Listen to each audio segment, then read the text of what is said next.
ரஜினி சினிமாவில் வந்து சூப்பர் ஸ்டாராக இருக்காரு, நான் அரசியலுக்கு சூப்பர் ஸ்டாராக இருக்கேன் அப்படின்ற மாதிரி பேசியிருக்காங்க. இதனால தான் எல்லாருக்கும் வந்து ஒரு பயம் ஏற்பட்டிருக்கு அப்படின்ற மாதிரியும் சொல்லியிருக்காரு. மேலும் இந்த சங்கி பிரச்சனை குறித்துமே பேசியிருக்காரு. இதுக்கு மக்கள் கருத்து என்னவா இருக்கு அப்படின்றத பற்றி மக்கள் கிட்ட கேட்டு தெரிஞ்சுக்கலாம். அவர் தம்பிகளுக்கு தான் அவர் அரசியல் சூப்பர் ஸ்டார். விஜய் அட்டாக் பண்ணதுக்கு அப்புறம் ரஜினி போய் பார்க்க வேண்டிய அவசியம் இல்லைல்ல. சீமான் வந்து திடீர்னு ஒன்று பேசுறாரு. திராவிடமும் தமிழ் தேசியமும் எனது இருக்கணுங்கன்னு சொல்லி சொன்னாரு. அதை ஒன்றும் அவாய்ட் பண்ணியிருக்கலாம். இது ரெண்டுமே இல்லாத மாதிரி இருக்கலாம். ரெண்டுமே இல்லாத மாதிரி அப்போ எனக்கு நீயும் வேணும் ஆனால் நான் காமனாக நிற்பேன் அப்படி சொல்லி நீங்கள் ரெண்டு பேரும் இல்லை எதுக்குறீங்க. ஸ்டாருன்னு வந்து எல்லாமே ஸ்டாராக இருக்க முடியாது. சீமான் வந்து பொதுக்கூட்டத்தில் என்ன சொல்லியிருக்காருன்னா, ரஜினி வந்து சினிமா சூப்பர் ஸ்டார், நான் வந்து அரசியல் சூப்பர் ஸ்டார் அப்படின்னு சொல்லியிருக்காரு. அதை எப்படி பார்த்தீங்க? அல்ல, இவ்வளோ நாள் அவர் அதை பற்றி பேசலை. இப்போ வந்து பேசுகிறாருன்னா விஜயோட அரசியல் ரிஃப்ளெக்ஸ் தான் அது. அதனால தான் அது கூட சொல்லியிருக்கலாம். இல்லைனா இந்த டைமில் போய் ரஜினியை சந்திக்க வேண்டிய அவசியம் இல்லை. இப்போ ரஜினிக்கு அடுத்த மூவியும் எதுவும் இல்லை, பெண்டிங்ல இல்லை. சம்மந்தம் இல்லாமல் போய் பார்த்துட்டு சங்கி மற்ற வந்து உள்ளே இழுக்கணும் அப்படின்னா ஏதாவது ஒரு காரணம் இருக்கும்ல. காரணம் இல்லாமல் செய்ய மாட்டார்ல. அது ரிலேட்டடாக தான் செய்வார். அது மட்டும் இல்லாமல் விஜயோட அரசியல் வந்துட்டு சீமானை கொஞ்சம் பாதிக்கிற மாதிரி இருக்குது. ரீசெண்ட் டைமில் ஃபுல்லாகவே ஒன்று அந்த ரோட்டில் ஒன்று அந்த பக்கம் நெல் இல்லை இந்த பக்கம் நெல்லுன்னு சொன்னது.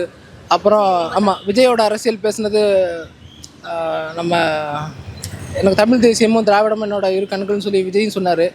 அது லாஜிக் இல்லாமல் சொன்னது. அதுக்கு சீமான் பேசுனது வந்து சீமானுக்கு வந்து விஜயோட ரசிகர்கள் இன்றைக்கி வந்து இவர் சீமானோட தம்பிகள் தான் நிறைய பேர் விஜயோட ஃபேன்ஸு. அது கொஞ்சம் பாதிச்சிருச்சு சீமானோட ஓட் பேங்கு. அதனால இந்த டைமில் அடுத்து டார்கெட் பண்ணணும்னா ரஜினியை தான் பார்க்கணும். அதனால தான் ரஜினி பக்கம் போயிருக்காரு அப்படியா கூட வச்சுக்கலாம். இப்போ அவரே வந்து சொல்லிக்கிறாரு, நான் வந்து அரசியல் சூப்பர் ஸ்டார் அப்படின்ட்டு. அது அவரே சொல்லியிருக்காரா இல்லை உண்மையாகவே அவர் வந்து அரசியல் சூப்பர் ஸ்டாராக பார்க்கப்படுறாரா? அவர் தம்பிகளுக்கு தான் அவர் அரசியல் சூப்பர் ஸ்டார். ஆனால் வெளியே போயிட்டு தானே இருக்காங்க.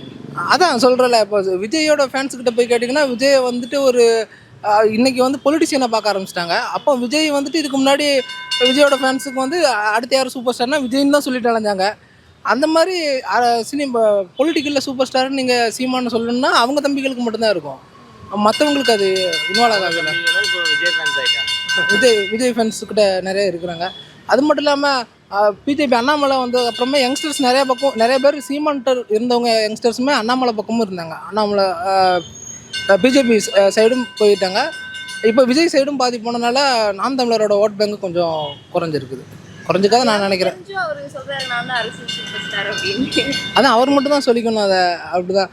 மற்றபடி இந்த கருத்தில் வந்துட்டு இவ்வளோ நாள் ரஜினியை பார்க்க போனது வந்துட்டு நார்மலாக வழக்கம் போல் அவர் பேசுகிற தமிழ் தேசிய அரசியலவே பேசியிருந்தா பரவாயில்ல. அந்த தமிழ் தேசிய அரசியலை இந்த ரீசெண்ட் டைமில் விட்டுட்டு விஜய் அட்டாக் பண்ணதுக்கப்புறம் ரஜினி போய் பார்க்க வேண்டிய அவசியம் இல்லைல்ல. அதுக்கு முன்னாடியே நீங்கள் ரஜினியை பார்த்துருக்கலாம்ல. ரஜினி யார் ஊற்றணும், யார் வேணாலும் ஆளலாம், என் நாட்டை நான் தான் தமிழ்நாட்டை நான் தான் ஆளுவேன், தமிழ் மகன் நான் அப்படின்னு சொல்லி தான் சொன்னவர். இன்றைக்கி ரஜினி ஒரு கன்னடம் தானே, அப்போ அவரை ஏன் போய் பார்க்கணும் சீமான்? அதை பார்க்க வேண்டிய அவசியம் இல்லைல்ல. அதான் அவர் இப்படியும் பேசுவார் அப்படியும் பேசுவார், ரெண்டும் மாற்றி பேசுவார். விஜயமும் அப்படிதான் சொன்னார். இப்போ பார்த்தா இன்னொரு தமிழன் விஜய். அப்போ விஜய் தோக்கடிக்கிறதுக்காக தானே, விஜய் டார்கெட் பண்ணுறதுக்காக தான் இன்னொரு கன்னடனை போய் மீட் பண்ணுறாரு. அப்போ அதை அப்படியே கூட எடுத்துக்கலாம்ல. ஏன்னா அவருடைய கொள்கைகள்லாம் இவருக்கு செட் ஆகாதனால அடுத்த மூவா இது பார்க்குறாங்க எல்லாரும் அப்படின்ற மாதிரி இருக்கு. ஆமாம், அதுதான் உங்களுக்கு பொலிட்டிக்கல் ரிலேட்டடாக நீங்கள் எப்படி சொல்லி இப்போ கூட இருக்கிறவங்களே தமிழராக இருந்தாலும் லீடிங்க்கு நம்ம தான் வரணும் அப்படிங்கிற ஒரு எண்ணம் இருக்கும்ல. அடுத்த இடத்துக்கு நம்ம தான் வரணும், இன்னொரு தமிழை வரணும்னாங்க. இவ்வளோ நாள் இல்லை. இப்போ விஜய் அண்ணாமலை மாதிரி பொலிட்டிஷியன்ஸ் வந்துட்டு இப்போ வந்துட்டுருக்காங்க. அப்போ அந்த இடத்துல நீங்கள் கன்னடனை தான் மீட் பண்ணி ஆகணும். அப்போ அதனால தான் விஜய் அதனால தான் இப்போ விஜயுமே அந்த அரசியலில் கையில் எடுக்கும்போது தமிழ் தேசியத்தை பற்றியும் பேசிட்டு திராவிடமும் என்னோட இரு கண்கள்னு சொன்னார்னா லாஜிக் இல்லாமல் இல்லைல்ல. இவர் சீமான் பண்ண அந்த ஒரு அரசியல் நம்ம செஞ்சால் நம்மகிட்ட ஓட் பேங்க் இருக்காது. தமிழ் தேசியம் பேசுகிறவங்க இந்த தமிழ்நாட்டுக்குள்ளே நீங்கள் எடுத்துட்டிங்கன்னா நம்ம ஒரு 65 to 70% தான் நம்ம பியூர் தமிழன்ஸ் இருக்கோம். மீதி 30% பேர் கர்நாடகா, ஆந்திரா, மலையாளிஸ் தான் இருக்காங்க. அந்த ஓட்டை கவர் பண்ணுறதுக்காக தான் அந்த ஓட்டு இவ்வளோ நாள் சீமானுக்கு விழுறது இல்லைன்னு அது தெரியும் பப்ளிக்கு. அதை கவர் பண்ணுறதுக்காக விஜய் வந்து திராவிடமும் என்னோட கண்கள்னு சொன்னார். இப்போ அவர் சொன்னோன்னே அந்த மலையாளிஸ் ஓட்டும் இங்கே இருக்கக்கூடிய நான் தமிழன்ஸ் ஓட்டு எல்லாமே விஜய் பக்கம் பாயிண்ட் அவுட் ஆகிற மாதிரி இருந்த உடனே தான் சீமான் அடுத்து ரஜினியை மூவ் பண்ணுது. அவர் ரஜினி சார் வந்து சினிமாவில் சூப்பர் ஸ்டார்னா அது மக்கள் கொடுக்குற பட்டம். அவருக்கு அரசியல் அவருக்கு கொடுக்குறாங்கன்னா அரசியல் விஜய் நம்ம விக்ரம் சார் கொடுக்குறாங்கன்னா அவருக்கு மக்கள் கொடுக்குற பட்டம். ஸோ இதனால் நமக்கு ஒன்றும் பிரயோஜனம் இல்லை. நம்ம உழைச்சாதான் நமக்கு சாப்பாடு. சரிங்களா? அதனால் நம்ம வேலை என்னமோ அதை பார்த்துட்டு போனாவே இது நமக்கு தேவையில்லாத வேலை நான் நினைக்கிறேன். அது வந்து அவருக்கே அவரே சொல்லியிருக்காரு அந்த மாதிரி ஏதாவது? இல்லை மேடம், அதை பற்றி நான் ஒன்றும் சொல்கிறதுக்கு ஒன்றும் விரும்பலை. உண்மையிலே மேடம், ஏன்னா ரஜினி சாரோன்றது அவரும் பெரிய லெவலில், அவரும் பெரிய லெவலு. ஸோ நம்ம வந்து டெய்லி வேலைக்கு போனால் தான் நமக்கு சாப்பாடு.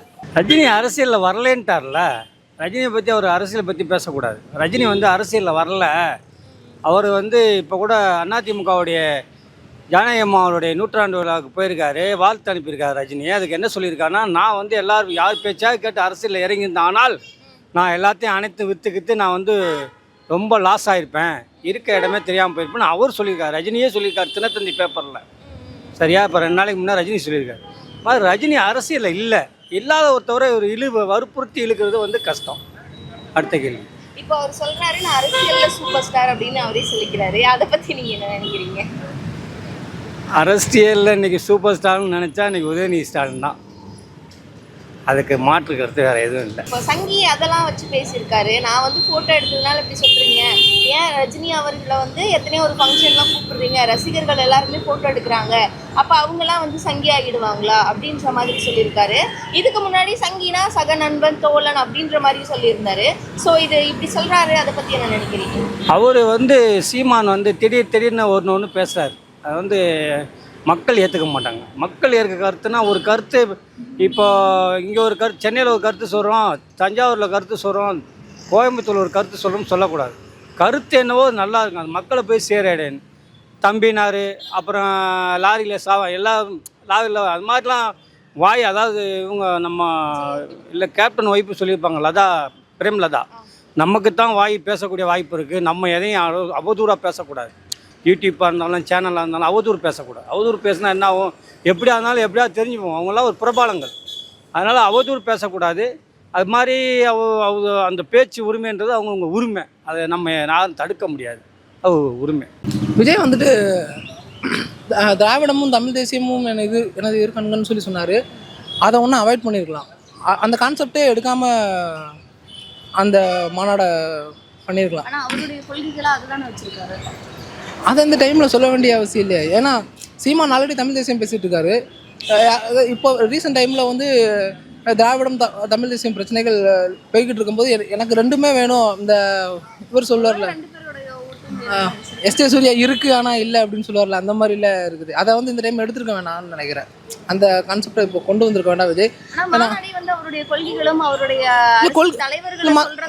இல்லை, மற்ற கொள்கைகளை பற்றி பேசினார்ல, மற்ற கொள்கைகளை பற்றி பேசும்போதே திருட்டு திராவிட கும்பலை ஒழிக்கணும்னு சொன்னார். அது லாஜிக்கான விஷயம். ஆனால் அந்த இடத்துல வந்துட்டு இந்த மாதிரி கான்செப்டை பேசணும்ல. அப்போ திராவிடத்தை நீங்கள் ஒழிக்கணும்னா, திராவிட கும்பலை ஒழிக்கணும்னு நீங்கள் சொல்கிற மாதிரினா, இன்னொரு பக்கம் நீங்கள் திராவிடத்தை வளர்க்குறேன்னு தானே சொல்கிறீங்க. என்னோட இரு கண்கள்னா அப்போ ஒரு கண்ணு தானே இதாக இருக்குது. அப்போ ஒரு கண்ணை குத்தணும்னு தானே நீங்களே சொல்கிறீங்க உங்களுக்குள்ளே. இன்னொரு பக்கம் தமிழ் தேசியம்னு சொல்லியிருக்கீங்க. அப்போ சீமான் அட்டாக் பண்ணவும் சரிங்க. அப்போ சீமான் தான் கொண்டு வராரு தமிழ் தேசியத்தை பிரபாகரனிசம் மூலமாக. கொஞ்சம் இன்றைக்கி வர எனக்கு ஒரு சிலருக்கு இன்றைக்கி இருக்க 2K கிட்ஸுக்கு நிறைய பேருக்கு தெரியுதுன்னா, அதுக்கு சீமான் மூலமாக தான் தமிழ் தேசியம் கொஞ்சம் மேக்ஸிமம் சோசியல் மீடியா மூலமாக அதிகமாக வச்சுக்கலாம். அப்போ அப்படி தெரியும் போது அது என்னோட இரு கண்கள். இந்த பக்கம் திராவிடத்தை எதுக்குறாங்க, அதுவும் எனக்கு வேணும் அப்படின்னு சொன்னால் இது ரெண்டுமே இல்லாத மாதிரி இருக்கலாம். ரெண்டுமே இல்லாத மாதிரி அப்போ எனக்கு நீயும் வேணும் ஆனால் நான் காமனாக நிற்பேன் அப்படின்னு சொல்லி நீங்கள் 2 பேரும் எதுக்குறீங்க. திராவிடத்தையும் எதுக்கு, திராவிட பார்ட்டி திமுகவையும் நீங்கள் திமுக பார்ட்டிஸையும் எதுக்குறீங்க, இந்த பக்கம் தமிழ் தேசியம் பேசுகிற சீமானையும் நீங்கள் எதுக்குறீங்க அப்படின்னு தான் நம்ம அதில் எடுத்துக்க முடியும். அது அப்படி தான் நான் சொல்லுவாங்க. அது அரசியல் அனுபவப்பட்டவங்க தான் தெரியும். இவர் வந்து இப்போ தானே சொல்கிறாரு, விஜய் கூட நல்ல கூட்டம் தான், இல்லைன்னு சொல்ல, நல்ல கூட்டம். நம்ம அதுக்கு அந்த எலெக்ஷன்னு ஒரு இது வரும்போது தான் தெரியும்.